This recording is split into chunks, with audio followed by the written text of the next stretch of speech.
And then when you're found, instead of being out, you join the manhunters. It's fun, and usually by the end of the night there would be around 8 or so of us left whose parents were particularly generous or forgetful with bedtime. And by now, even in the summer, it had started to get dark, which was obviously the best time to play manhunt. I was the seeker this round, and it took me longer than usual to find my first sidekick.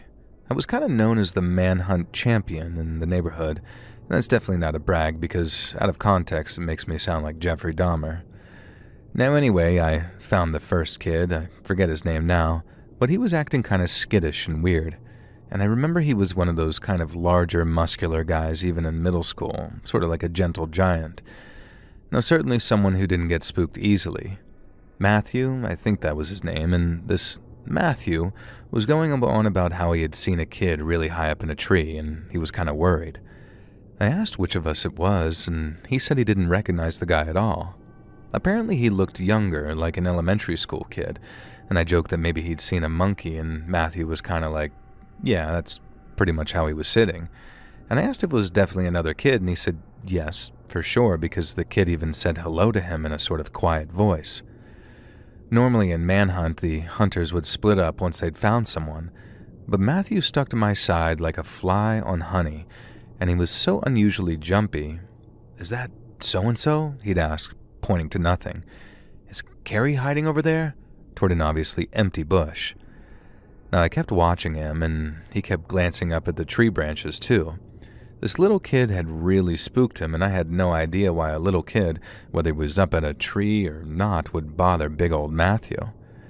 Now, eventually, we found a couple of more kids, and Matthew was incredibly eager to tell them about the little kid in the tree and ask if they'd seen him. They hadn't, of course, and they were naturally suspicious that me and Matthew were trying to mess with them. I assured them that I hadn't seen the kid either, and I only knew what Matthew had told me. The 2 new hunters went off scouring the forest for the remaining 4 hiders, but Matthew stuck with me. Again, he kept acting spooked and weird and jumping at little shadows here and there, and we could hear some of the other kids in the distant undergrowth, probably the 2 hiders running from the 2 seekers. Every time Matthew heard a branch crack underfoot or worse overhead, he'd sort of jump back. Eventually, I asked him why this little kid had freaked him out so much. Matthew was one of those guys who took a long time to answer, sometimes to the point that it felt like he just wasn't going to reply. Now, in the near darkness, I could see that he was working out how to explain it, though. He said that there was something wrong about the kid, like he almost looked old. And I asked him what he meant, and again he paused infuriatingly for a while, and I prompted him, "Like a Victorian child?" And Matthew said yes. But not just that. Like he was clearly a young kid, but somehow looked like an old man. I had no idea what he was trying to convey, and I was sure that he just imagined it, so we went back to seeking. Now suddenly I realized Matthew wasn't behind me. I looked, and he was some feet back, just standing there, staring. I followed his gaze, and of course he was looking up into a tree on a very high branch. "There he is," Matthew said. I was closer, and I squinted. Now, I thought I could see maybe a shape on the branch. It could have been a person, or something from a nearby tree, a clump of leaves or anything. And I asked Matthew if he could see this kid clearly, and he said, yeah, couldn't I? And I told him that no. All I could see was a sort of shadow that could have been anything, and so I started to walk toward the tree where this kid supposedly sat up in the branch, and it could have been one of the 2 remaining hiders after all. Matthew slowly but carefully darted up behind me, so silent that I hadn't even heard him. He grabbed my shoulder and told me not to come any closer. I didn't really know what to say, and I definitely couldn't clearly see this kid that Matthew was seeing, and I didn't really want to call him a lunatic. He was a gentle giant, but certain things kind of just set him off. Mental health talk was one of them, and I was alone in the woods with him, and I didn't want to start a fight with the guy on my own. Now instead, I pointed at the weird shadow that I guess could have been possibly slightly been a person, and asked Matthew if he could really clearly see this old-looking young kid up there on the branch. Matthew immediately reacted with horror. He was like, "No," and pointed to a different branch, one I hadn't looked at. I had to stifle a small scream and jump back in horror, as Matthew was right. This weird little kid was sitting on a branch a good 20 feet in the air, and he, I think it was a he, was staring at us with kind of sad eyes, and I saw exactly what Matthew meant about him looking old. He was clearly an elementary school kid, but his eyes looked ancient, like he'd seen some stuff. And the kid said hello shyly, and then he asked if he could play with us, and he was wearing what looked like pajamas, but old-style ones, sort of like a nightgown, and I'm pretty sure he had bare feet. I barely mumbled out a reply, saying that we just about finished our game now, but we played manhunt most days, so if he came and found us earlier on the ground and introduced himself, then he was welcome to join in. And the kid just looked at us for a while, clearly saddened, and then just said, "Oh, okay." And then the weird little dude scrambled along the branch behind the tree trunk, and that was the last we saw of him. Ever. Now, one final thing, as he disappeared behind that tree trunk, I could have sworn, absolutely sworn, that his sad young little face transformed into a brief grimace of the most hateful anger I'd ever had directed my way. I told Matthew that we should get out of there, and thankfully the other two seekers had found the other two hiders, so we all went home.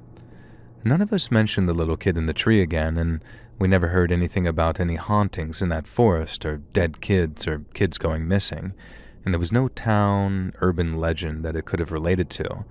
Maybe he really was just a weird little elementary schooler, lonely and looking to play with the big kids. But if that was the case, I just have two questions. Why did he freak Matthew out so bad? And why, when I looked at him, was I certain that I could see the leaves in the forest behind him just slightly through his body, as if he wasn't entirely corporeal?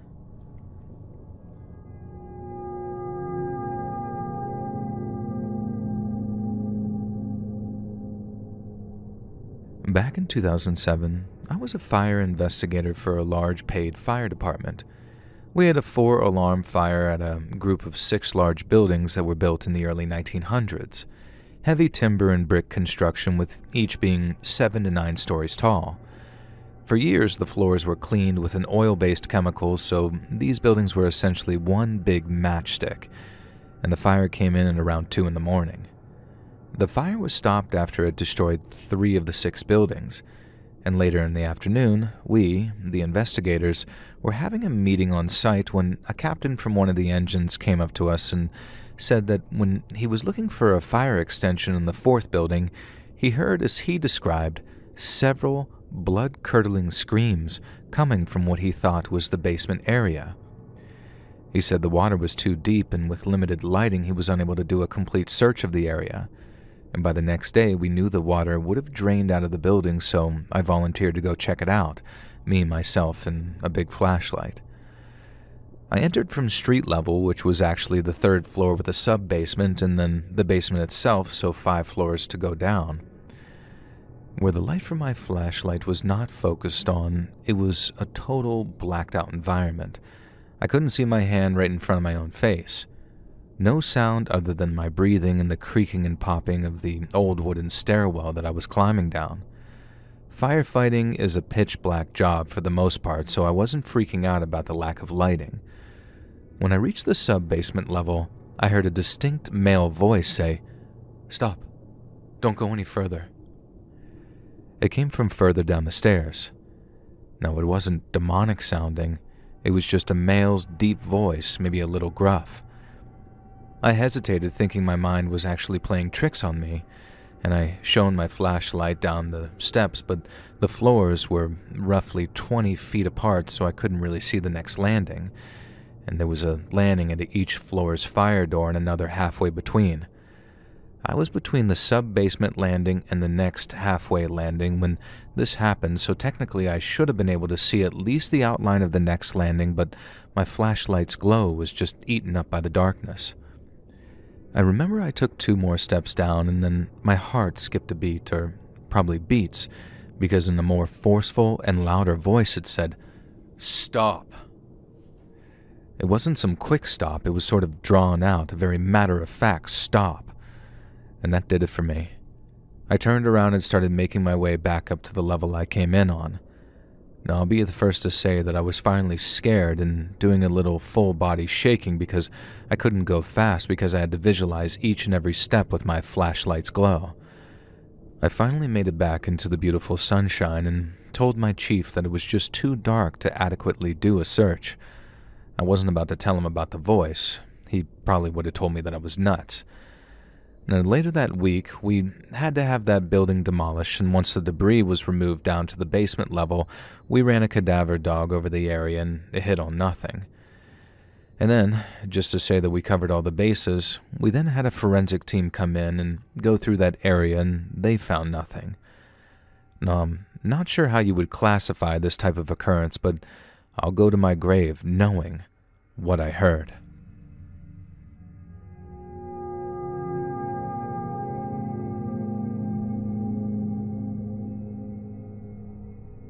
Do any of you guys remember the board game Mousetrap? I think it's still around probably, and it feels like one of those games everyone had growing up, and I kind of want to believe it's still around now. Now, Google says it still is, and the mice look majorly different though, but the diver piece seems to be exactly the same. Now, this is relevant because the diver from Mousetrap is kind of the subject of my weird childhood experience. And so for the three people who don't know what it is, Mousetrap is a board game where you essentially work together to build a Rube Goldberg-type machine, and then in endgame you compete with each other to trap each other's mice. It's really fun. It's a tactile game, and building the crazy mousetrap used to be a real hoot. Now, I won't explain the whole thing, but one of the aspects of the machine involves a diver being catapulted into a bucket. So in the old copy me and my siblings had, the diver was green, and the way the model is designed, it looks like he's about to dive, obviously, but that also means that his hands are in a praying position. My siblings and I loved board games. It was back in the 80s, so the choice for little kids seemed completely endless. We loved board games and those Tiger LCD handheld video games. Do you guys remember those? I had an absolutely freaking fantastic Top Gun one. Highway to the Danger Zone, baby. Except it was more like the bleep bloop bleep bleep type. But our imaginations filled in the gaps with all these games, and electronic or board, and the board games about haunted houses or creepy swamps really transported us to those locations. Mousetrap really turned us into mad scientists and mice at the same time, I guess. And then as we got older, we played things like Hero Quest, Catan, Risk, but we still played Mousetrap even when some of us were in our early/mid-teens because it was just timeless. There were 4 of us siblings. I was the second eldest, but the eldest was our sister Lisa. She was the one who bought the new board game that changed it all, the Ouija board. Now, this isn't one of those stories, I promise. In fact, it's kind of significant that we never even used the Ouija board, but its presence definitely did cause a creepy incident. And so Lisa bought the Ouija board, and the rest of us were all hyped up to play it one night. Maybe the next time our parents went out overnight on a date night, and Lisa was entrusted with the care of the rest of us. Now, that wouldn't be for a few weeks, though, so the Ouija board box got put in the board game cupboard right on top of the Mousetrap box. And so the board game cupboard was downstairs in the family living room. Now, one night, our parents were out for an hour or so, and I was upstairs playing Nintendo with my younger brother Kevin when we heard a weird sort of whistling sound coming from downstairs. I don't know how to describe it, but we both sort of looked at each other with this unspoken understanding that this sound was something creepy. I don't actually remember the sound to describe it now, other than that it sounded unnatural somehow. We went downstairs, and our youngest sibling, Claire, was in the kitchen. She was a lot younger than the rest of us, just 6 years old at the time, and Kevin and I checked on her, and she asked if we heard the weird scream. She said it came from the living room, and her bottom lip was kind of trembling like it had really spooked her. We went into that room, and the only thing that seemed out of place was the board game cupboard. One of the doors was open slightly, and it was the kind of cupboard that closed magnetically, so this was definitely weird. Lisa joined us in that living room and asked what was up, and she said that she hadn't heard the sound because she was listening to her Walkman. Now, we opened the board game cupboard, and the Mousetrap game was kind of sticking out. It's hard to explain, but it was obvious that whatever weirdness was going on involved that. We got the box out and opened it, and I wasn't immediately clear what had happened at first, but then Kevin noticed it. The diver figurine's praying hands had been cut clean off, seemingly by a scalpel because of how smooth and perfect the cut was. Now, of course, one of us had to have done it. It wasn't Kevin, because he had been with me. I don't know why it could have been Claire since she was so young, and the only slightly realistic suspect was Lisa, but to this day she swears it wasn't her. Now, I said something like, I guess the diver can't pray anymore, and we had a sort of running joke that he was praying for the mice and kind of thought no more of it. Now, fast forward many years later. Our parents have now both sadly passed away, and it came down to me, Claire, and Lisa to clear out our old family home and go through their things. Kevin lives abroad and unfortunately couldn't make it back. When we were going through the board game cupboard, me or Lisa, I forget who, but one of us brought up the weird incident with the diver's hands. We sort of speculated about why we hadn't investigated the incident further, and we argued about whether we maybe did. All the board games were exactly how we left them, and I realized that we hadn't actually played Mousetrap since the diver incident, so it just sort of sat there on top of the Ouija board box, which we'd also never actually used. I can't remember if this was a conscious decision or not. Either way, Lisa pulled out both boxes, and sure enough, the diver was still handless, no longer able to pray for the mice. I'm not sure why we expected anything else. What I didn't expect, though, was what we found when Lisa opened the box to the Ouija board. She was curious if it was still in good condition, having been the one to buy it back in the day and then never touch it.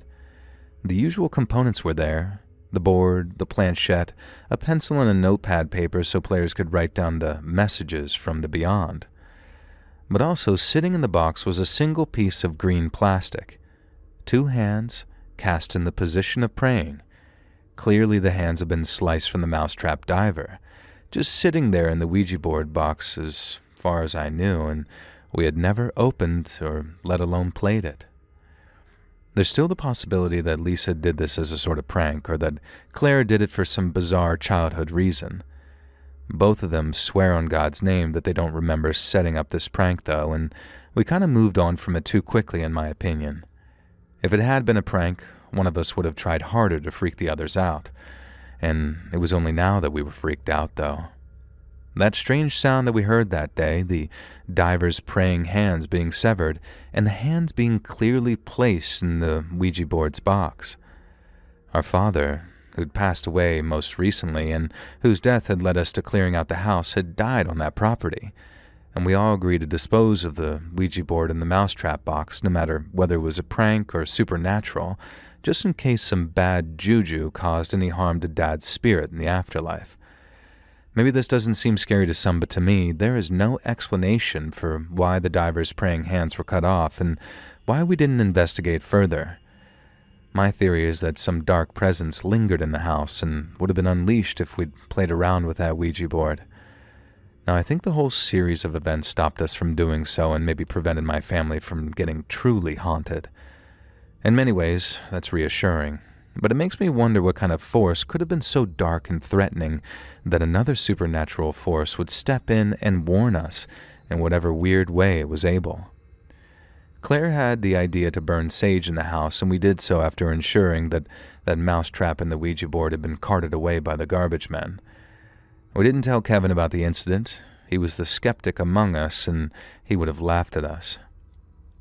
There are a whole bunch of other reasons relating to my family, too, that caused me to believe this, but it'd turn into a novel if I listed them all. But I am convinced that some benevolent force was looking out for us that day by trying to illustrate the fact that the Ouija board would block any kind of holy blessing or maybe even prayer inside our house. Make of it what you will. I'm just very glad that we never went ahead and played with that Ouija board anyway.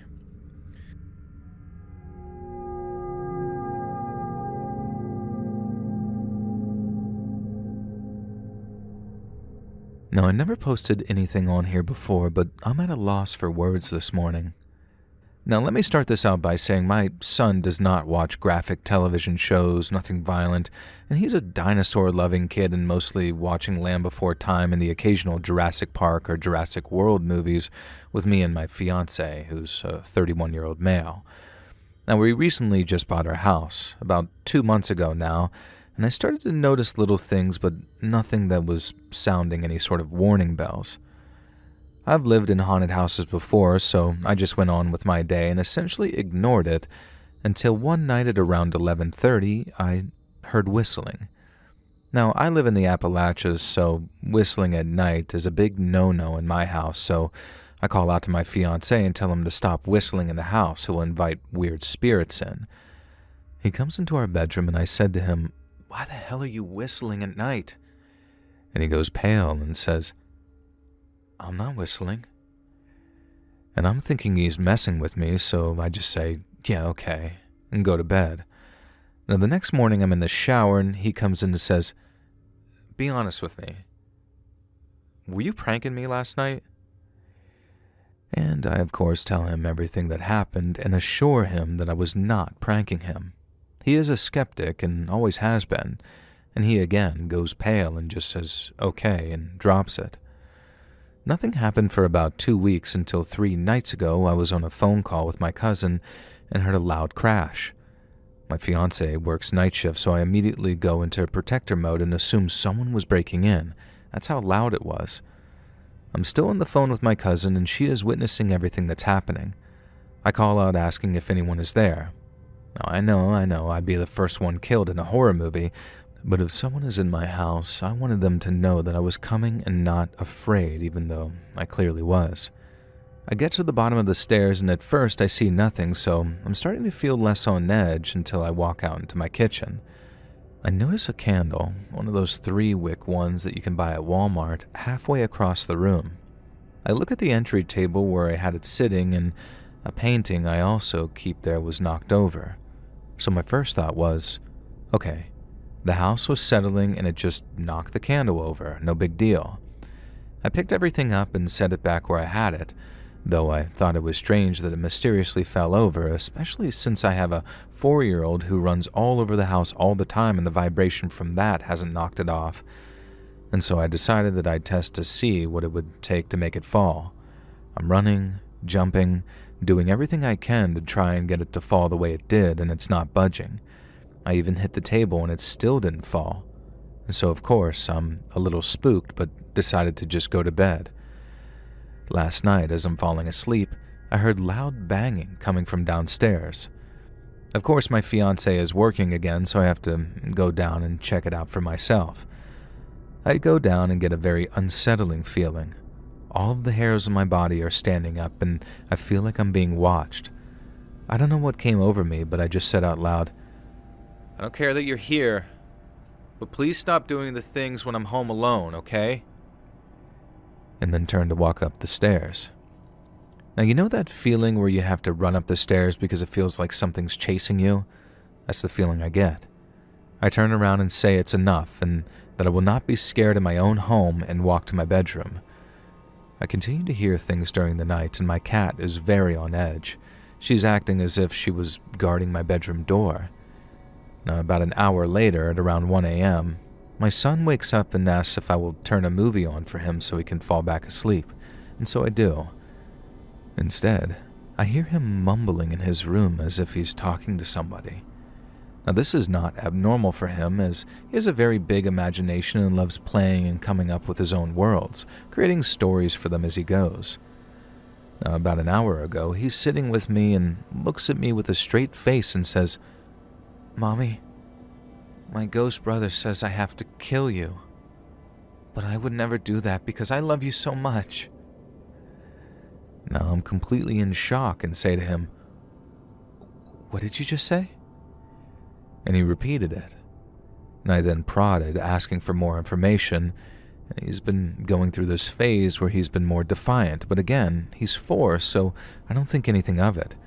But he tells me his ghost brother tells him to break toys, hurt animals, stomp on flowers he wants to pick for me, etc.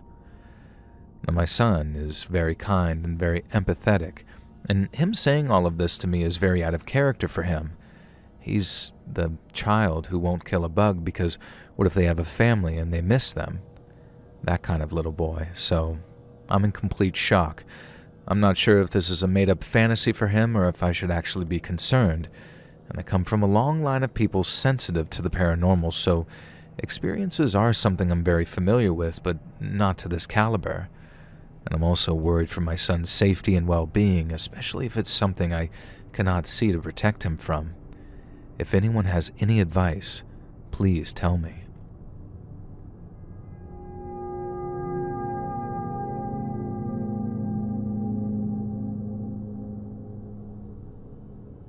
Hey Joel, have you seen It, Welcome to Derry, the show yet?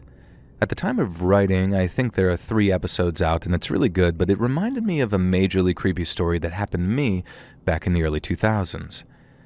I had been apartment hunting for what felt like forever. Now, finding an apartment wasn't the issue.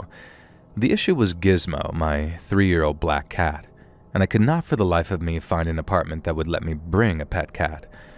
And there was absolutely no way on God's green earth that I was giving Gizmo up for adoption and moving anywhere without him, and so I spent an entire year living back in my childhood bedroom, all the while Mom acted a little too excited that her beloved daughter had come home to roost, quote-unquote. I adore my mom. Well, technically she's my stepmom and my dad, but after going away to college and then living in a pet-friendly apartment with Gizmo for nearly 3 years, I absolutely needed my own space. And so I didn't want Mom getting too used to the idea of me living back at home. Eventually, I found the perfect place. I waited for the catch that they wouldn't allow pets, but when I asked, the landlady invited me into her own apartment and introduced me to her 6 feline babies, and at that point, everything was perfect.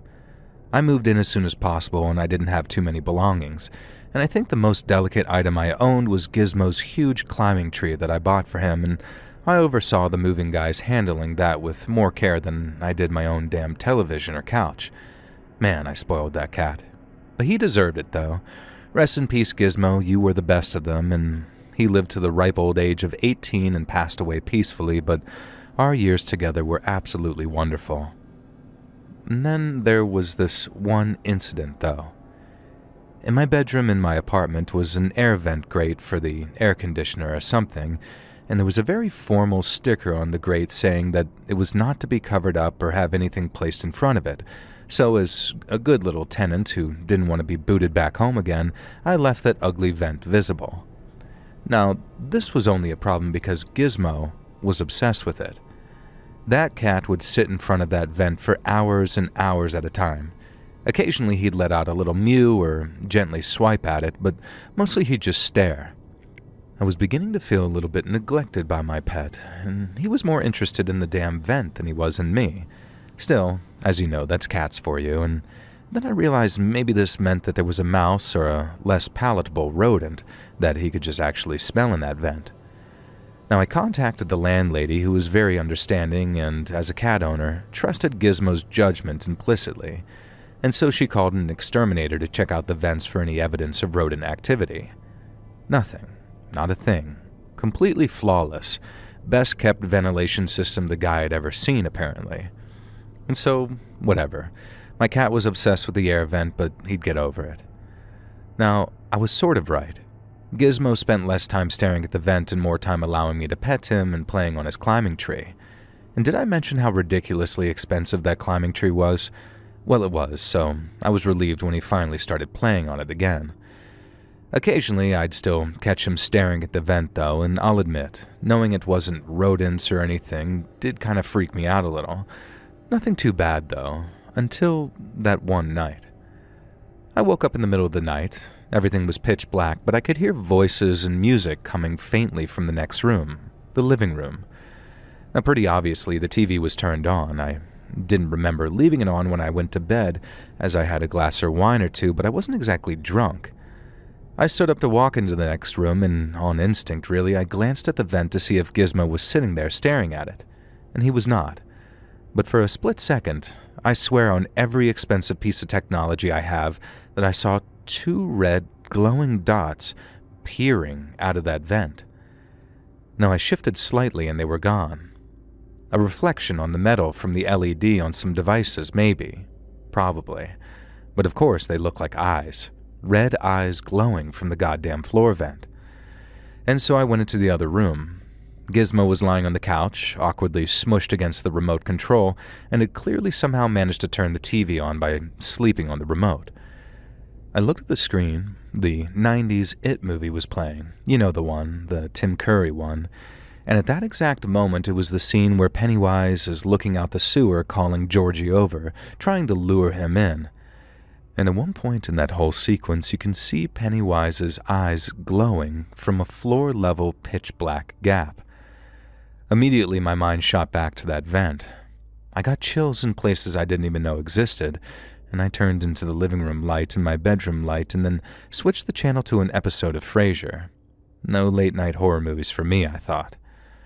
Now, one final thing the next day, I decided that I didn't care what the sticker said, and I placed a large clothing hamper that I use for storage in front of the vent, and that is where it stayed until my lease was up. The landlady was surprised that I neglected to renew the lease after such a short period of time, and I felt really bad. But after that experience, I genuinely started to develop a fear of the dark, not to mention the floor vents. Sure, it meant moving back into my parents' again, but at least there was no creepy, potentially haunted vent to deal with.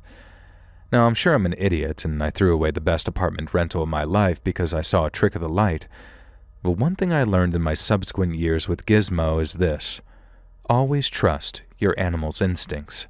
They're always right, and in this case, who knows what he saved me from.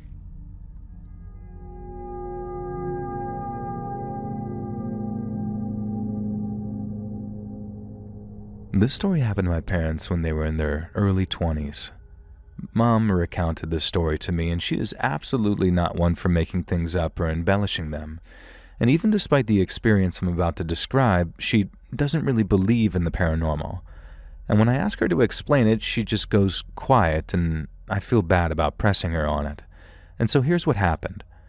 She and my dad, still engaged at the time, were driving home from a party right out in the middle of nowhere.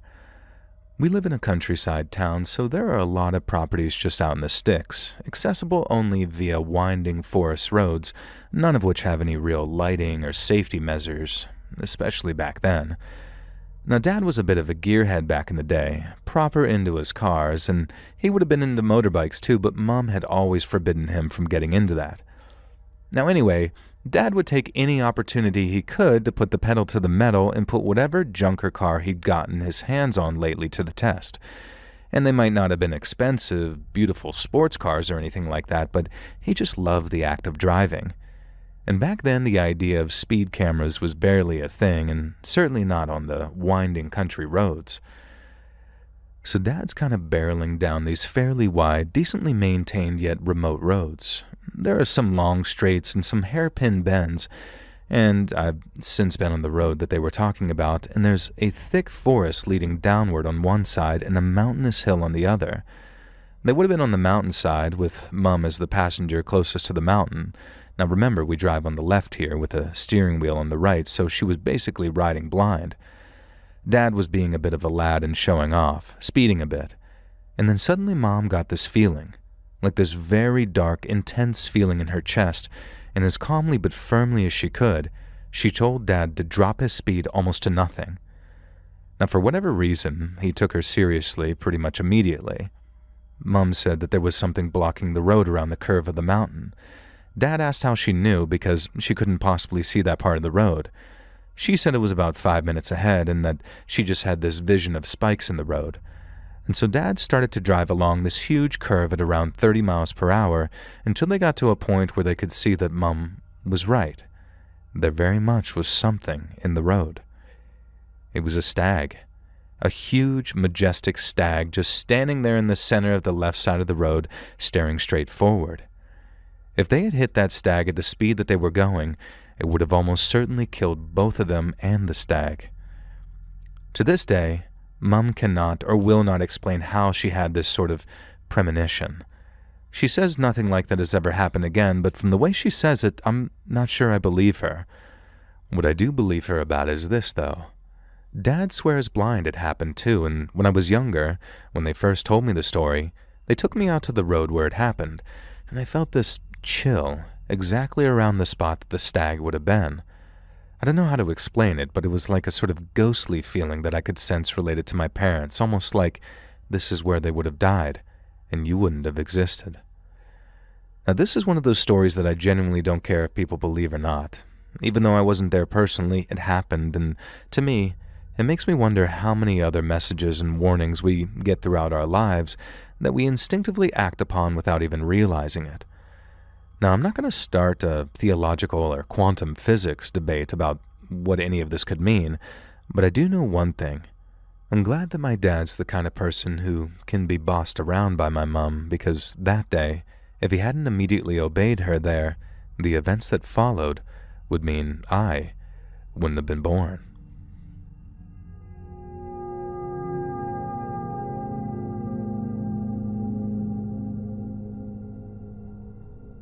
When we were younger, my sister, who's like 7 years younger than me, had an imaginary friend. I'd never had one, so it was kind of novel to hear my baby sister talking about this imaginary invisible thing. And I remember asking Mom who Shani was talking to at first. And I don't know why I didn't ask my sister directly. I probably did, and she gave some infuriating baby answer. Love you, sis. Now anyway, Mom explained the concept of imaginary friends to me and told me that it was totally normal for most children to have them. She said that she was surprised that I never had one and maybe I still would. And then she told me about her own imaginary friend, Mr. Tea Hungry, who was a big, cuddly caterpillar. Now, I found this hilarious. Naturally, I became curious as to who or what my sister Shani's imaginary friend was. Shani was 4 and I was only 10, so I still didn't quite grasp the concept. In my head, they were imaginary but real, if that makes sense. Like they get assigned to a kid and they exist for that kid, as opposed to the kid just totally making the character up. I didn't entirely grasp the idea that your imaginary friend could just be anyone. And so the way I saw it, I wanted to discover what kind of person or thing my sister Shani had been assigned. I soon discovered that Shani's first imaginary friend was a giant fluffy version of Jar Jar Binks from Star Wars, but a girl called Wobble Eyes. And this seemed really lame to me, but it was kind of funny listening to my sister try and talk back in Jar Jar speak. And it became clear that Shani was kind of special. She's an absolute genius, but she's spacey, and even to this day she likes to talk aloud to imaginary constructs as a way to process information and get things straight in her head. Now, she did this from a young age, although back then it was unfortunately dismissed as slow development, and it meant that Shani had a number of imaginary friends over the years, though, continuing on a little older than with other kids. The friends did become more grounded, though, and as she got older, it seemed like she was just talking to other invisible kids roughly her age. Eventually, I kind of tuned it out because random imaginary boy is a lot less interesting than inside-out slug trapeze artist or something.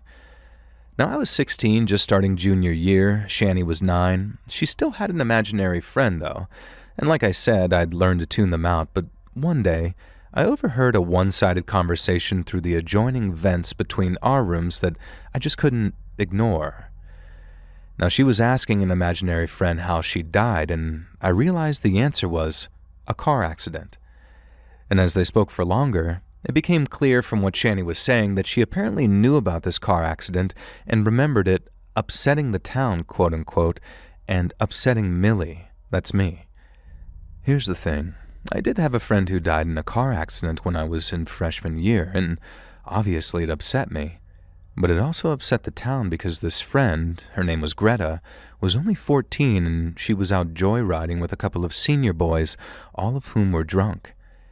Needless to say, there was a crash. Greta came out of it dead, and due to who the driver's family was, it created this big drama within town. Now, it kind of made sense that Shani would have internalized details about Greta. She'd met her before, and she knew that I was pretty cut up when she passed away. Now, a part of me was kind of mad that she adopted Greta as an imaginary friend, but then a part of me kind of was curious and open to the occult as a junior. A part of me didn't want to dismiss this idea as a simple imaginary friend. So, as gently as I could, because Shani could be a little volatile back then. Now, she is a listener, so she might hear this, but hey, you said I'm allowed to post it. Now anyways, as gently as I could, I started asking Shani questions about Greta. Like, what did she look like? And Shani didn't know because she couldn't see all of her imaginary friends, just some of them. and I told her to ask a few certain questions, and sure enough, it was pretty obvious it was Greta that she was talking about. Now again, she was probably just internalizing and processing her death though, even though it was kind of weird that it was 2 years later. Now what was even weirder though was that shortly after all this kicked off, the passenger in the car, who had been the one dating Greta at the time, despite being 18, tried to take a certain drastic action against himself. Now trying to use YouTube's necessary baby language here, he never faced legal consequences for the whole thing and wasn't the most popular around town because of it, but this whole incident came out of absolutely nowhere.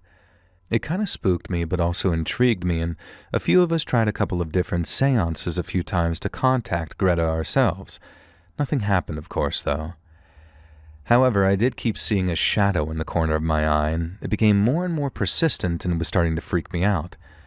And then I noticed that I never once saw this shadow when Shani was having a conversation with Greta.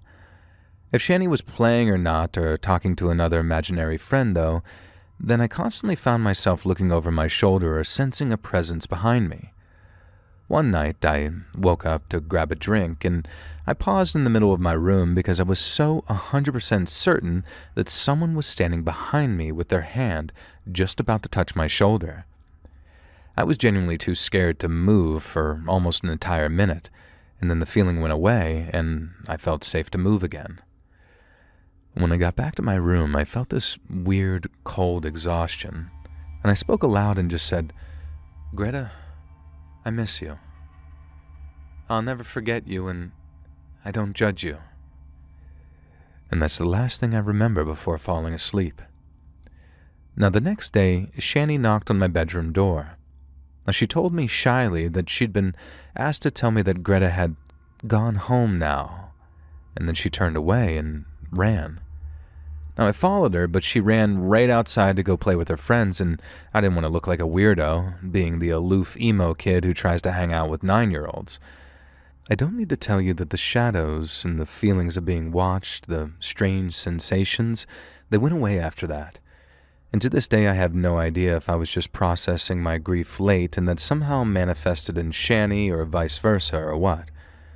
Shani, who is the most rational person I know, insists that it was not Greta's ghost and I'm misremembering or rewriting the story to be more supernatural in my head. But I know I'm not. And that doesn't mean it was supernatural, but I certainly think that there's a chance that it was. But what do you guys think? Now, one more thing before I go I'm going to add is the other passenger in the car who took drastic action, he strongly found religion literally within the month of Greta supposedly going home and has turned his life around in maybe the biggest way I've ever seen. And so again, I ask, what do you guys think?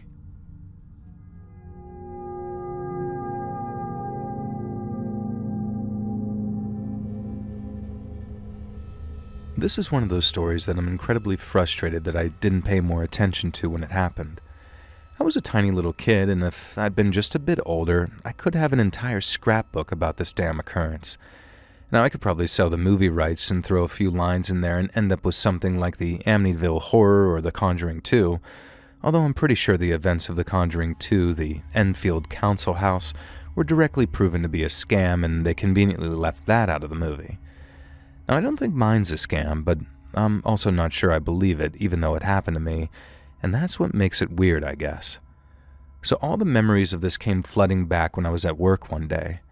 A customer came in, an elderly lady, and asked me, "Hey, I hope you don't mind me asking, but are you Joe Fabulous?" Now, obviously, that's not my real name. I'm just not about to dox myself here. And I said that yes, in fact, I am Joe Fabulous. Why? And then I suddenly realized that she was my old-ass English teacher in elementary school. And so I assumed that she recognized me and wanted to catch up. But no. I started to say that she was my elementary school teacher, right? And then she responds, "Yeah, I guess I was." So that's why it stuck with me. "But you were the kids whose house was in the local paper, weren't you?" And for a minute I'm thinking, huh? What? And then suddenly I remembered. Like this eureka moment. Yeah, our house had been in the local paper for some goddamn reason when I was a little kid, and that reason was because it was allegedly haunted. The old lady asked how I was doing, and before I could even finish answering, she was asking about the house, if I had any insights to share that weren't in the newspapers. Now, I was like my grandma. I was 5 years old and I don't remember anything. But I said it more politely, obviously, and she seemed disappointed, and then asked if the house was still haunted and if we still experienced satanic goings-on. Now, I had to explain to her that I was 30 years old and we lived in that house when I was 5 and moved out when I was 6, so sorry, I had no idea if it was still haunted, but I'm not sure if it was ever haunted to begin with. Now, this old lady reached out and put a hand on my arm and looked at me with real pity.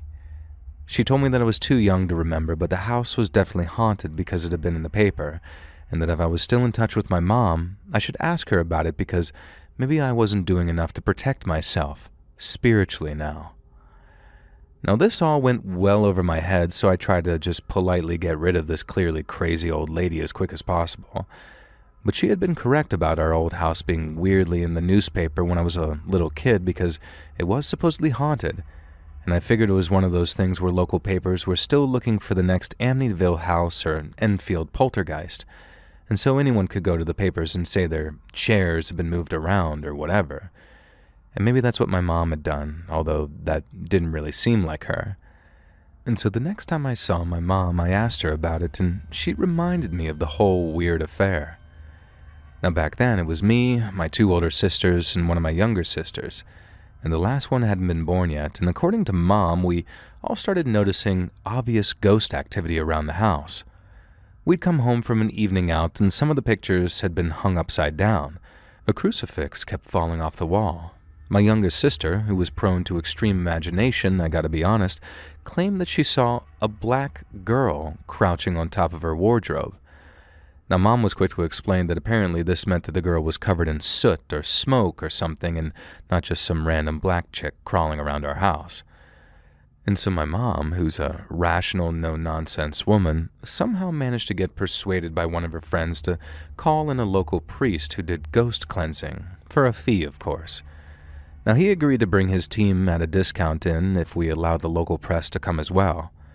Obviously, it was a big hustle, and they were psyching my mom and stepdad up to believe that just some random, unexplained everyday occurrences were paranormal activity. And so, from what I can remember as a tiny kid and what Mom explained, this priest, I'm not sure if he was an ordained priest, came with a team of backup guys and the 2 members of the local press, a journalist and a photographer. All these guys, Mom, stepdad, and my eldest sister, then performed a seance together in the living room, where the dark spiritual energy was the, quote, most concentrated apparently.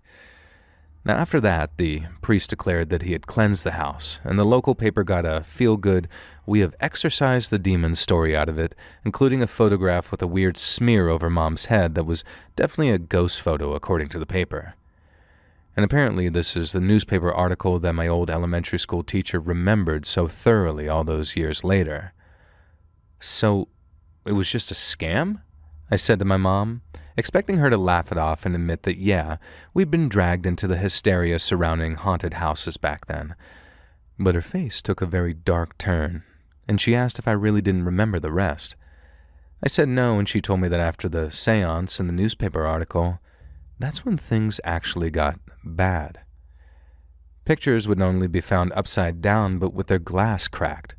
We'd come home, with nobody in the house, and find the chairs had been knocked over.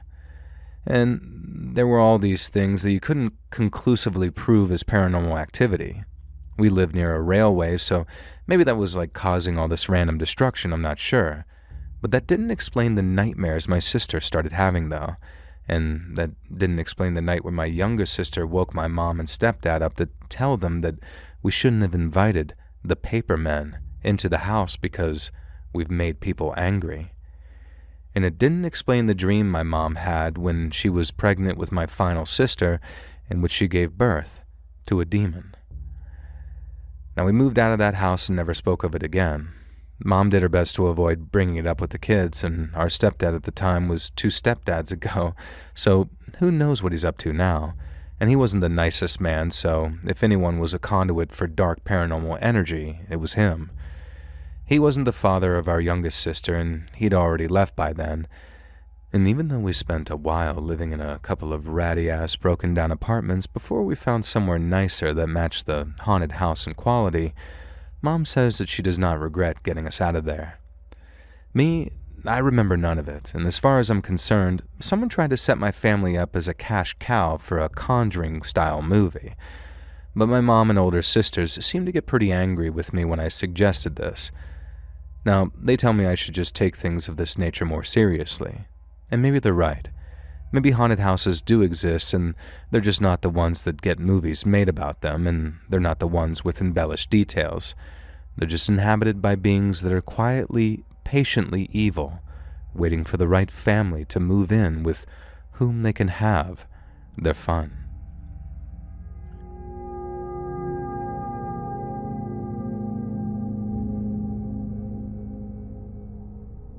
When it comes to dark, trippy folk music from the 60s, there was very few artists that matched the talent, diversity, and prolific nature of Donovan Phillips Leach, aka Donovan. Now, he was about 50 million songs out now, and most of which the average person won't even know, but if you haven't heard Hurdy-Gurdy Man, then I'd be very surprised. But more than that, his most famous song by far, a song used in a million movies and horror shows and just about anything that involves witches, is the seminal Season of the Witch from his incredible 1966 album Sunshine Superman. Now, I know I sound like Patrick Bateman here, but Donovan manages to be one of the most rare artists whose music is chill and trippy, but also completely creepy and inexplicably formative at the same time. Yeah, if you can't tell, I freaking love Donovan, and I wasn't even born during his heyday. Now, he had some success over in the UK, but it was Sunshine Superman that really grabbed the attention of America, landing a #1 spot in the top 10 Billboard for a week. Now, if you read this, Joel, either pause the video or wait till you're done and then go listen to Season of the Witch. I 100% guarantee that you've heard it before. The reason I keep mentioning this song in particular is because it's the subject of the extremely spooky story I have to share. Now, my dad told me this story first, but it was his dad's story. An old chill hippie who loves telling me stories that are always upbeat, positive, and cheerful. And I really had to push him to tell me the story, but I'm glad I did because it kicked off my lifetime obsession with haunted music and the study of satanic panic around rock and roll and various other deeper audio-related horror mysteries. Now, this is a bit of a personal one, though. So it was 1967, and Grandpa had finally saved up enough of his tips from his paperboy job to buy a copy of Sunshine Superman. He'd heard the singles Sunshine Superman and Season of the Witch on the radio and absolutely loved them, so he had to get it. And when he did, though, and brought it home and stuck it on the family's record player, he was a little horrified. The record played fine, but whenever it got to Season of the Witch, in multiple places where Donovan sings, "Must be the season of the witch," there was an audible skip in the record, and instead it sounded like he was saying, "Must be Satan." Now, his parents, who were fairly relaxed folk, were unhappy with this, and he convinced them that the song wasn't meant to sound this way, and he also had a couple of friends listen with him to prove that he wasn't going mad. Now, the weird thing was, there was no noticeable scratch on the record, so he cycled over to his buddy Jimmy's place, record under his arm, and then played it there. And the song sounded absolutely fine. And then he took it back to the store that he'd bought it from, and again, the song did not skip. And so Grandpa invested some money in a head cleaner and some new needles for the family record player, and it did nothing. Now, when he played it on his home record, Donovan sang, "Must be Satan." Now, Grandpa started imagining this witch who was in the sway of Satan, and it started infecting his daydreams. At first, he couldn't listen to the track, but then, whenever he put the album on itself, he started picturing this satanic old woman. In the end, Jimmy offered to take it off his hands for a small fee. Grandpa just gave it to him and said that it was his to keep, but made him promise that he'd melt the thing down if it started to actually say Satan. Once Jimmy had the record, it was fine. Grandpa loved Donovan's next release, Mellow Yellow, but to this day he refuses to listen to Sunshine Superman. If Season of the Witch comes on during the many movies and TV shows it gets featured on, he'll mute it or change the channel. Hearing the story from my grandpa's rich, calm, old hippie voice gave me the chills, and I still love Donovan myself, as does my dad, and I personally never had a satanic experience with Season of the Witch, but it is a creepy song, and I can't help but think of the story when I listen to it. Unlike many of the other urban legends, like playing things in reverse and Jimmy Page's shed and all sorts of things, I've never found anything else ever about must be Satan, and I can't explain it, and frankly, I don't think I want to.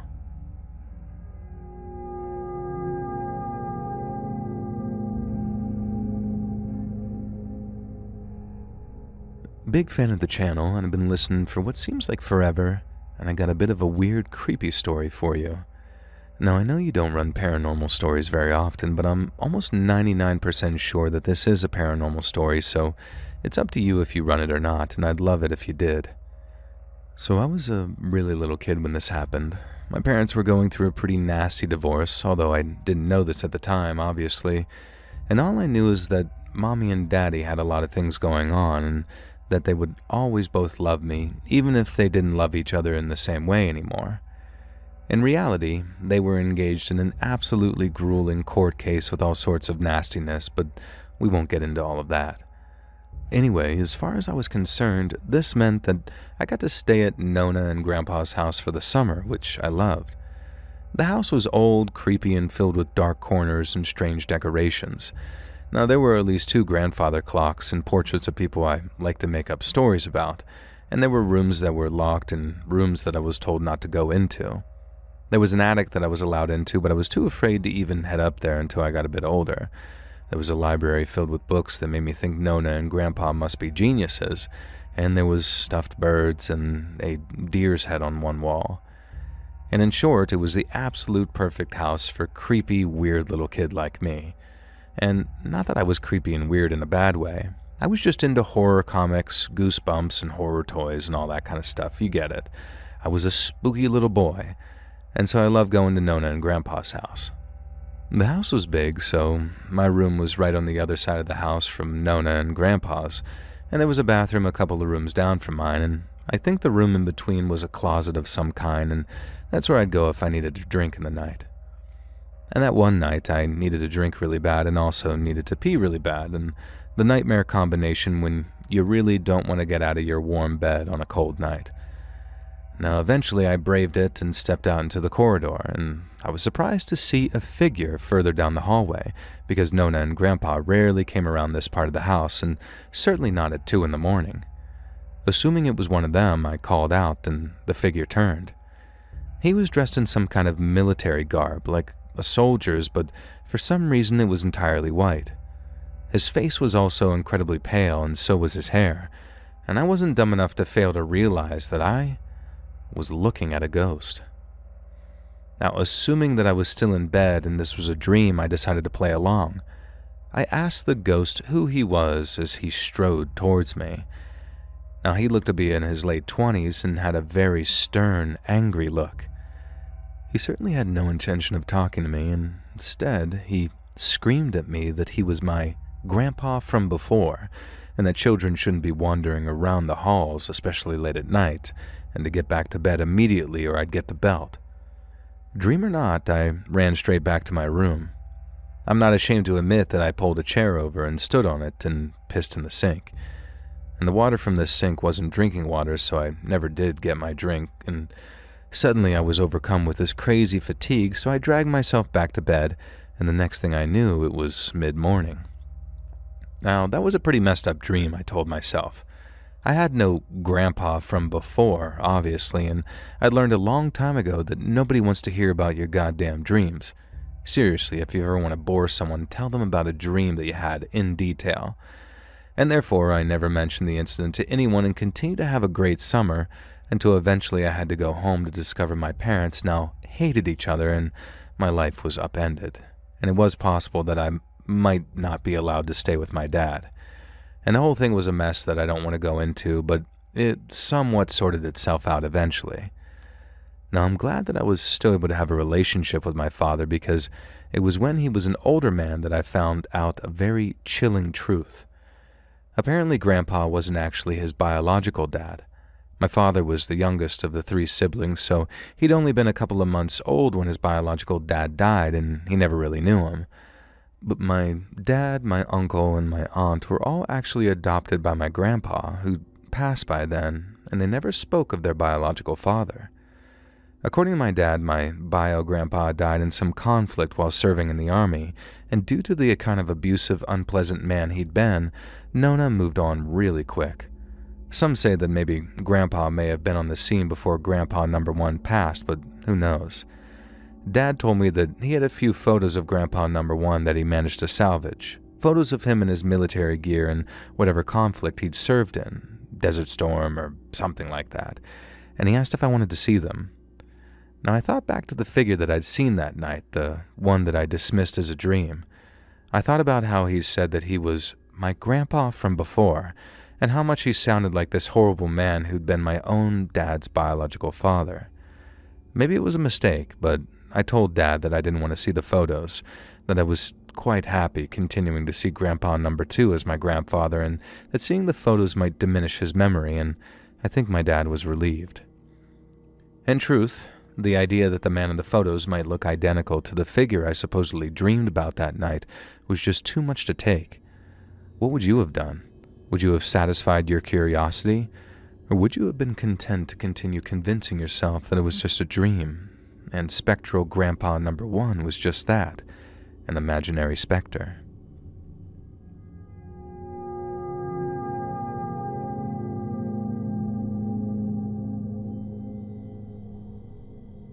When she was a kid, my cousin used to live some distance away from a mental rehab facility, aka an insane asylum.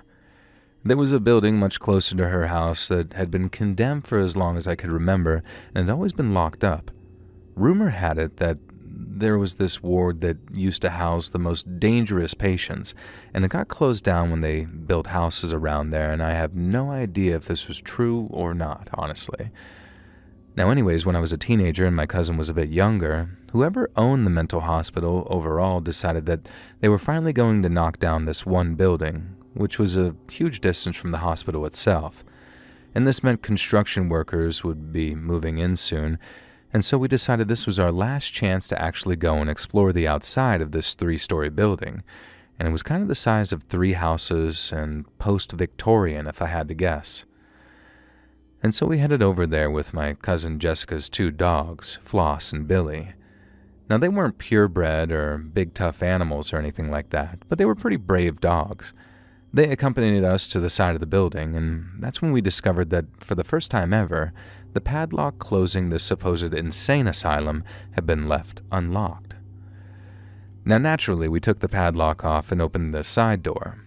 Literally within seconds, both of the dogs pulled out of our hands, and now they were on leashes, and went running back across the field to my cousin's house. We tried calling for them because they were normally super obedient, but they were absolutely not coming back to us. Now we were both kind of babies about going in too far, plus the boarded-up windows made it hard to see, and neither of us geniuses had thought to actually bring some flashlights, and there was enough light to see though, but barely. In the side hallway, we found this little chalkboard with some odd writing on it. It's hard to tell if it was something a patient had written or a doctor or a nurse with terrible handwriting. If you've ever dealt with doctors in particular, you'll understand. Now, the words were kind of gibberish, something about mother and other things I forget, which makes me suspect that they'd been written by a patient.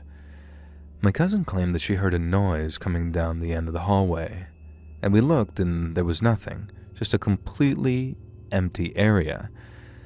Now next, we went into one of the side rooms, and there was broken glass all over the floor, so we had to be careful, and a mattress in one corner.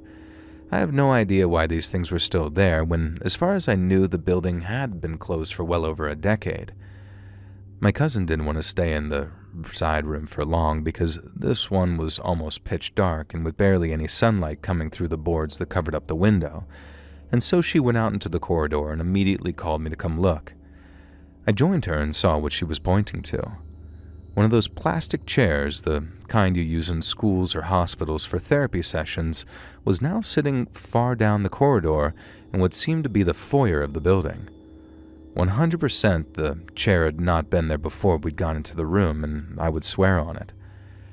Our immediate thought was that the builders had arrived early, even though there was absolutely no indication of this, and so we just ran back out the side door and headed home across the field. Now, I would dismiss this all as nothing, but both of us would swear on our graves that as we ran back to my cousin's house and glanced over our shoulders, there was a face looking out of a hole in one of the upper boards. This definitely wasn't a construction worker, and the central staircase had collapsed and there was currently no way to access that second floor. Nobody should or could have possibly been up there. Now, we bring it up occasionally as a cool possible ghost story we experience, and as a side note, my cousin's mom passed away a few years ago, and for a long time, and spanning 2 different countries, my cousin kept seeing a blue butterfly flitting around her. Apparently, some people believe a recurring blue butterfly is the sign of a soul checking on a loved one. I don't know if I believed in all of this, but I do know that between the face in the window and the blue butterfly, my cousin seems to potentially attract the paranormal. But I'd love to believe, is this real?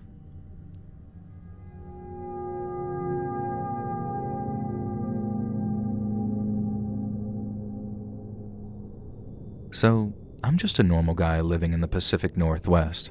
I have 2 dogs and I often hike around in the spring and summer days. There is a particular hike that I like to do with my dogs because the trail is along a river and they love to swim, and it's one of those trails that no one really knows about. I've been hiking it for about 6 years now and I've never seen another person out there.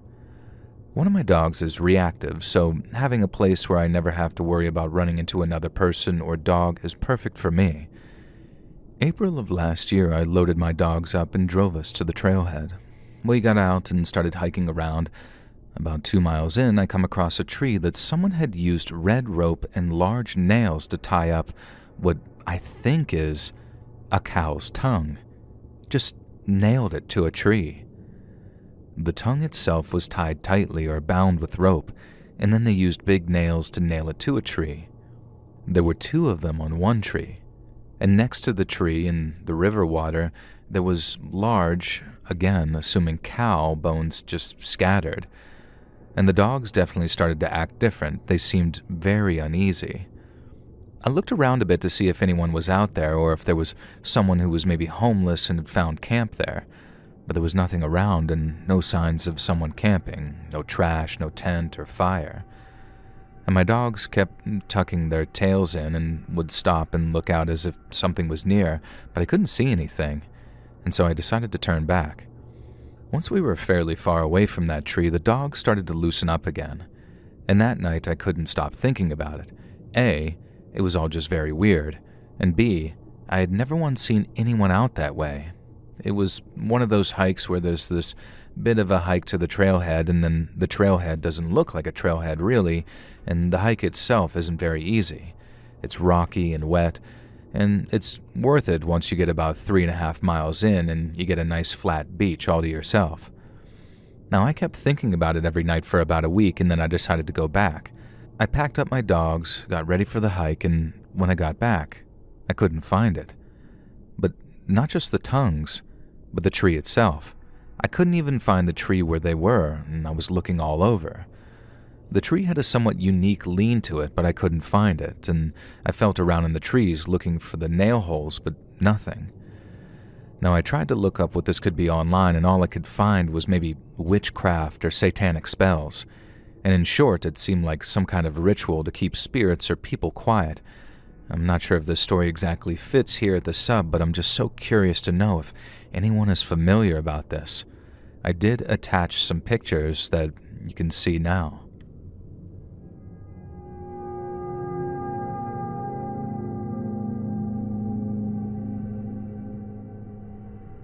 To start this story, I just want to say that I saw what I saw. I don't care if people don't believe me, and my sister saw it too, and many people in my area have said that they've seen the same thing. Now, I just want to share my experience, and if you don't like it, I don't care. So, back when I lived in Nevada, we lived in a manufactured home, or whatever you might call it, sort of like a double-wide, but nicer. Now anyways, my sister and I had rooms directly across from each other. We both had windows facing the backyard, and one night I was standing in front of my vanity that had a mirror that was facing the window, and it was late at night. I saw a very tall man with a paper white head and no features skipping past my window. It moved very fast.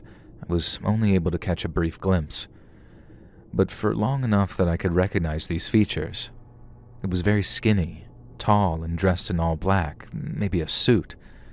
Now terrified, I go into my sister's room and tell her what I saw.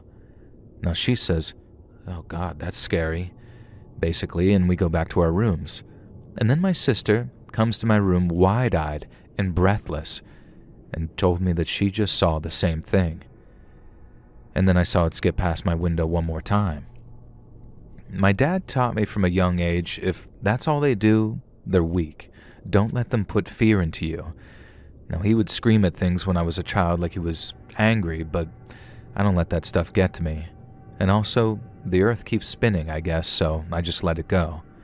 And frankly, I subconsciously thought that it was just my eyes seeing things, and we went about my life as usual. But I would bring it up sometimes in conversations with friends, and to my surprise, they've seen that creature as well, like apparently a lot of people around here. But I'm curious, has anyone honestly seen this thing too? Now, I call it Slender Man because that's kind of what fits the description, but I can't imagine it's truly that.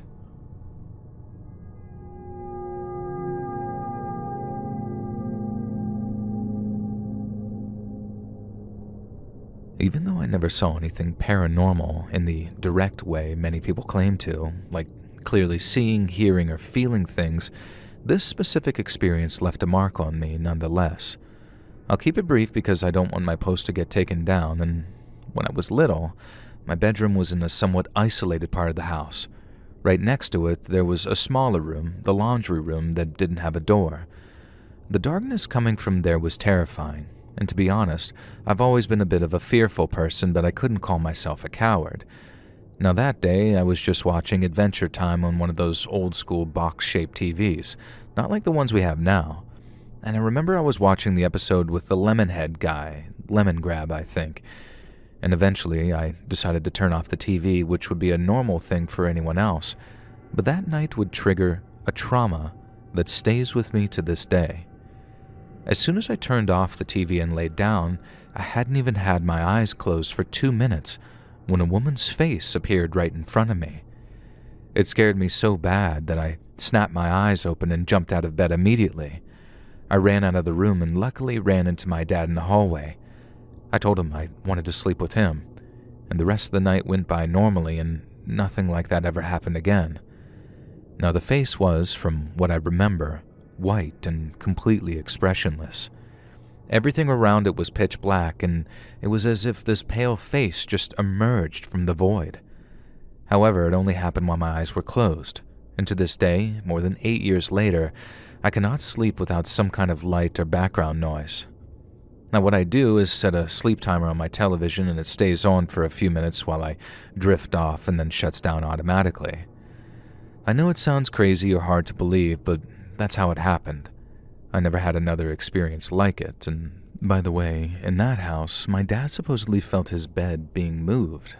And apparently, the original owner's wife died in the room my dad was sleeping in. Now, I attached a reference image, and the face I saw didn't have such a terrifying smile, it simply had no expression at all. But I want to reiterate that this image is only for reference, just to give you an idea, and this happened many years ago, and I hope I can get some feedback here.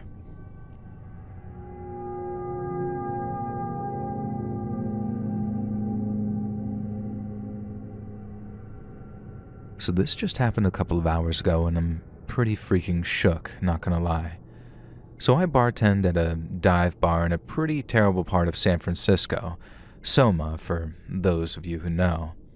Now, I was doing my usual chain-smoking, nightcap, catching up on some text messages that I missed when I heard some glassware rattling in the kitchen, which is only like 30-ish feet away from where I was sitting at the bar, and so it was very obvious and loud. Now at first I thought it was maybe a rat or something, or at worst a crackhead that snuck their way in while I wasn't paying attention. But the second I stepped into the kitchen to check it out, I heard the same exact rattling sound coming from the bar which I had just been sitting at, but hella louder and way more aggressive.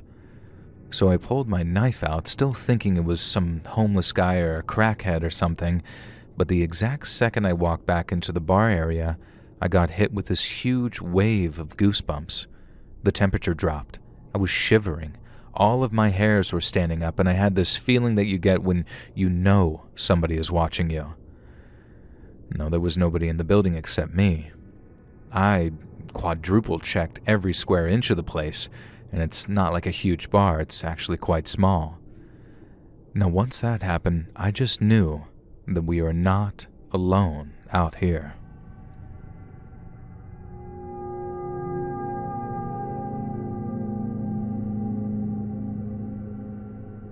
So the Bell Witch case might be the most documented haunting in American history.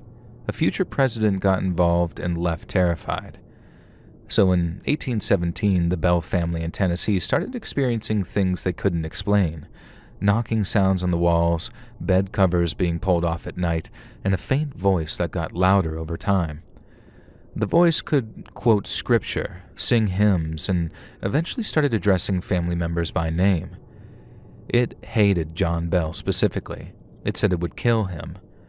Now, the story spread, and in 1819, General Andrew Jackson traveled from Nashville to investigate. According to multiple accounts, his wagon froze on a dry road and couldn't be moved no matter how hard his men pushed.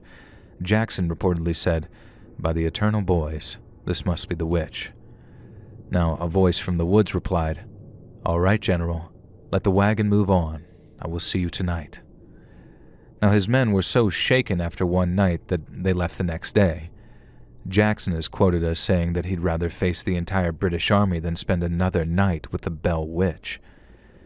In 1820, John Bell died under very strange circumstances. A vial of dark liquid was found in the house, and the family tested it on a cat, which died instantly, and the voice claimed that she poisoned him. What makes this case unusual is the amount of documentation. There are named witnesses, dates, and written accounts from people who were there. Most hauntings from this era are vague stories passed down with no names attached, and this one has a real paper trail. The Bell Witch Cave in Adams, Tennessee is on the National Historical Registry and is still open to visitors today.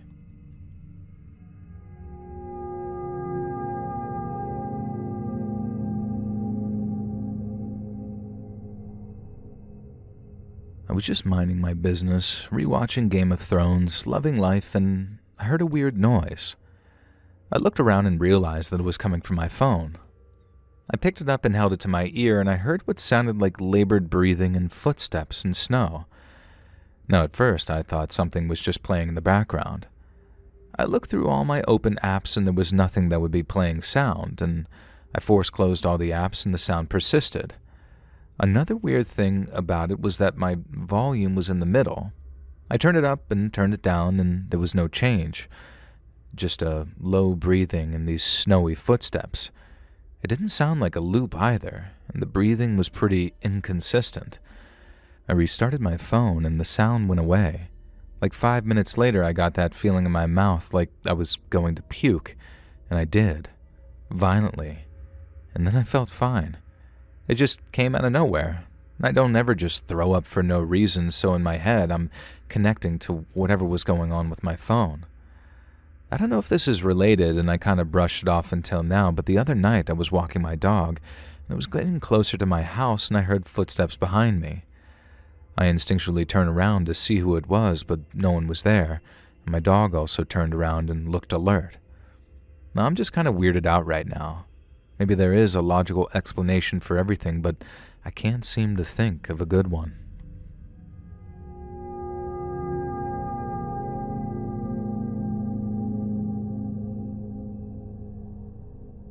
Something unusual has been happening, and I'm not sure what to make of it.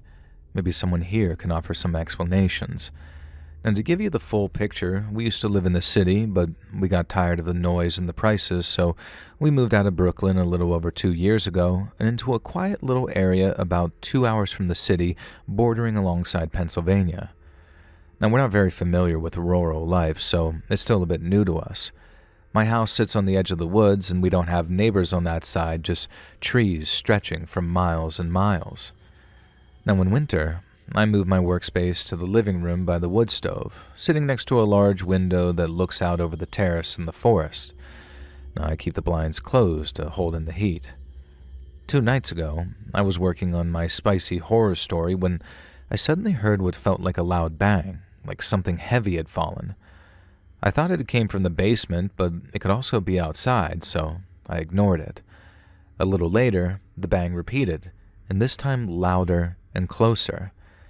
I felt the vibrations in the floors and the walls, like someone was just outside, either on the terrace or under it, hitting the wall right next to me.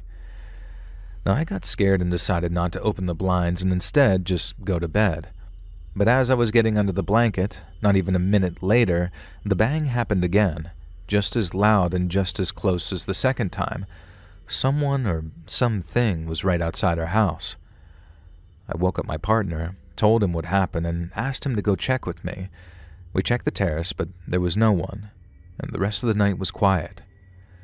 The next night, around 9 o'clock, it was very dark out as we don't have any streetlights in my area, and he went outside to grab wood from the backyard pile for the fire stove so the house would stay warm throughout the night. I stayed inside, music playing, running around to feed the pets, and when he returned, he asked if I had heard anything. I hadn't. He said there had been a very loud, powerful bang that made the ground tremble coming from the woods. Of course, it might have been a tree falling, but there was no cracking, no rustle of breaking branches, only a sudden bang, and needless to say, we decided not to investigate. And now it's morning, and I can't help but feel a little anxious about whether it might happen again tonight. But what do you think it might be?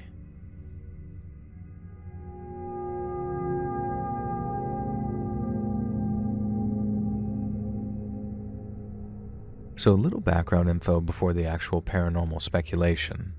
I got my girl 5 years ago. She's 9 now and the pride of my life. And this picture above is my cat, Beatrix. Now, we actually have 2 cats. We had only planned on getting one, but we fell in love with both.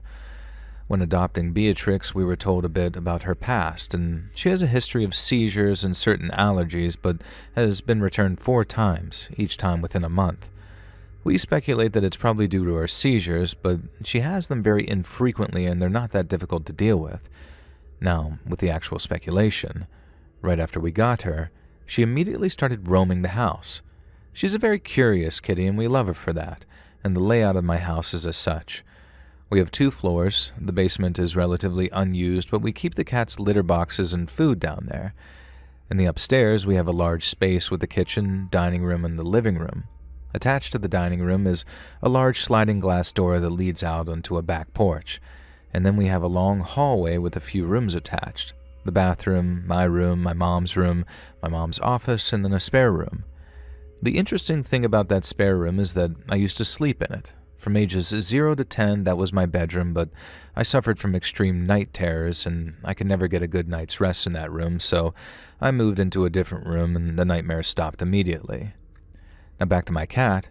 Beatrix explored the entire house, and I kind of followed her around while she did so. She got to that spare room and immediately started hissing and didn't stop until I closed the door. Well, that was weird. Now, throughout these 5 years, she has refused to step foot into that room. My dog and other cats sometimes sleep in there, but Beatrix refuses. It was odd, but whatever. Now, after about a month of having her, we noticed that every night she had the same routine. She'd go back to the back sliding door and stare outside for about an hour, every night, and then she would explore the whole house like she was a warden or something, and then come into my room and cuddle for the rest of the night. It was kind of creepy, and at first we assumed that maybe she was interested in going outside. She likes to sunbathe and sit by our bay window, so we trained her to use a harness, and we took her outside, and she hated it, so we shrugged it off. Now, the next part is the weirdest part. It is a constant ongoing joke in my family that she is a portal jumper, and there are many, many instances where I'll walk into the living room to grab some water and see her on her cat bed, and then immediately walk back to my room and see her in my bed. This happens a lot, where you'll walk into one room and see her and then walk into another room and she's just there too. Cats have a reputation of being sneaky, but not that sneaky. And one time she even managed to get outside without us noticing, and we weren't sure how she does that. My mom and I were recently talking about all of this, and I told her that I think that she's genuinely paranormal or has some weird connections to the other side, and my mom agreed. We're both somewhat superstitious, and we have our handful of ghost stories and stuff, but we also try to be logical. All of this combined, plus the general consensus that cats are spiritual beings, has us very, very convinced. But what are your thoughts?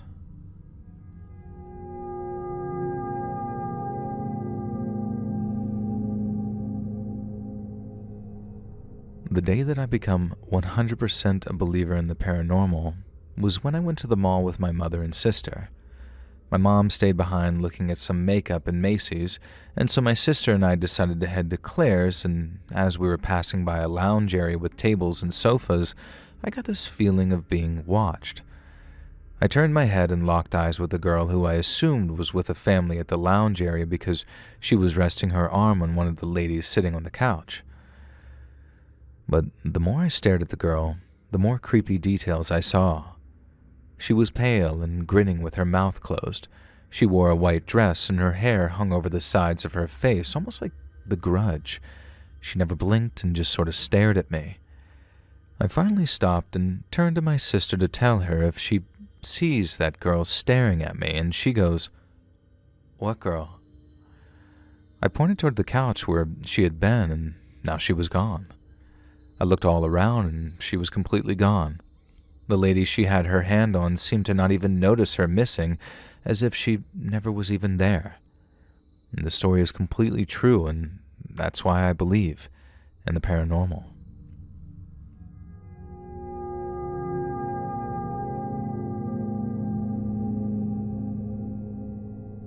I swear on everything that this is a true story. This happened just a few weeks ago on Christmas Eve. This is December 24th, 2025, at my parents' house, and I've only changed the names for privacy. Now, for context, my brother, a 32-year-old male, is married to Amanda, a 33-year-old female. My mom wanted to bring the families together, so she invited Amanda's mother, Diana, and Amanda's sister, Isabella, to join us for dinner. Now, to organize the seating arrangements, my mom decided to be a bit formal and wrote everyone's names on little cards, placing them on the plates. She set it up so that my sister-in-law's mother, Diana, and her sister, Isabella, would be seated right next to each other. Now, here's where it gets weird. When my mom was writing the card for Isabella's seat, for some reason she still can't explain, she didn't write Isabella. Instead, she wrote the name Amber, and she just placed it on the table without realizing what she had done. When everyone went to sit down, Diane looked at the place sitting next to her and saw the name Amber on the card, and immediately burst into tears. It turns out that Diana had another daughter named Amber who passed away tragically when she was only 5 or 6 years old. The thing is, nobody in my family knew this. We had no idea Amber ever existed, and my mom had absolutely no knowledge of this history. There was no way for her to have confused the names because she didn't know the name Amber to begin with, and we were all left in shock.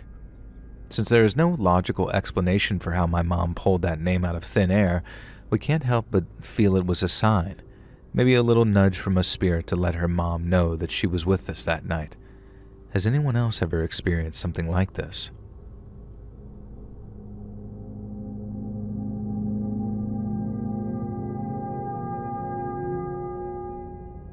I know that everyone has had their fair share of weird experiences. I'm not panicking here, I just wanted thoughts and advice.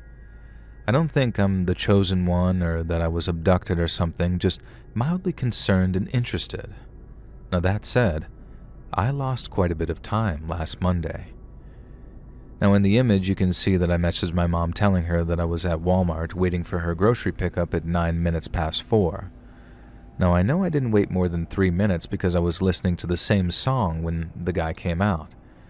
She lives about 10 minutes from there, and I drove straight there with minimal traffic, never stopped or stuck or anything. And when I arrived at their house, My parents were worried and asked if I was okay. Now, I'm confused and said, "Yeah, why?" And they said, "We expected you here sooner." Now, I, of course, said, "Well, I texted before I left Walmart," thinking that that would be the aha moment, with them, of course, seeing that I had texted them 15 minutes ago and saying, "Oh, duh, that's right," and we'd move on to making some soup.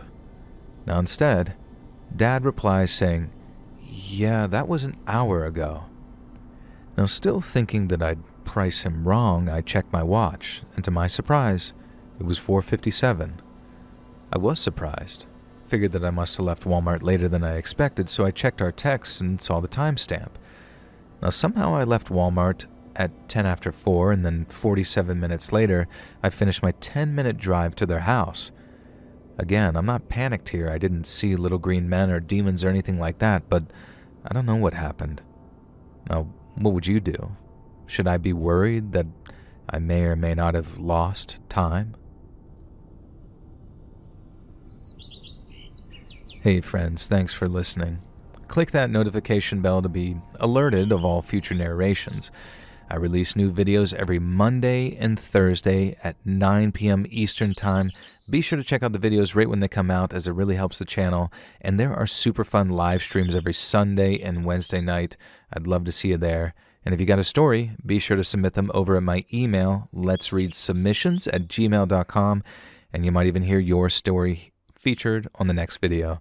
And if you want to support me even more, grab early access to all future narrations and bonus content over on Patreon, or click that big join button to hear about the extra perks for members of the channel.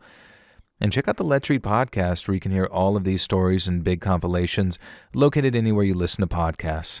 And I also have a true crime channel called Saturn Soul. All links in the description below. Thanks so much, friends. Subscribe and hit that like button, I guess.